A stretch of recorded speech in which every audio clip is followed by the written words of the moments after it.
في نقاش حاد مع أحد الإخوة يعني.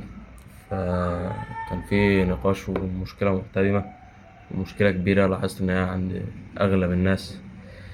فكان الموضوع وما فيه إن هو كان صاحي، فحد بيقول له صحيني الفجر ومش عارف إيه عشان لو نمت يعني لأسوأ الظروف أو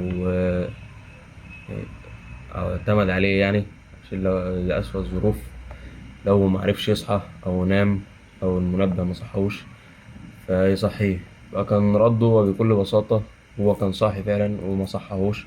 كان رده هو بكل بساطة إن بتصعب عليا أو بيصعب عليا أصحي حد وهو لسه نايم أو هو لسه ما خدش كفايته من النوم وما إلى ذلك. فسؤال: هل الشخص ده مش هيصعب عليك لو دخل جهنم؟ يعني هو كده صايب صلاة مفروض. هل مش هيصعب عليك نفسك وانت كده واخد ذنبه وانت كده متعمد ان انت ما تصحيهوش للصلاة فانت خدت ذنبه حرفيا؟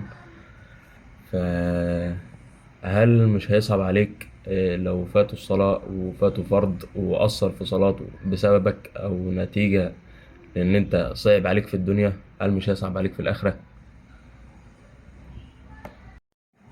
فاللي اكتشفته والواقع فعلا إن الإنسان أو البشر بقت بتنظر للصلاة أو لكده بنظرة اللي هي أقل أهمية جدا من النوم، من الشغل اللي وراها.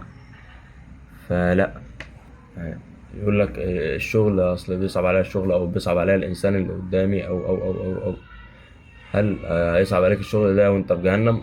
يعني أنت بتقارن إيه بإيه؟ بتقارن النوم بالشغل بالصلاة؟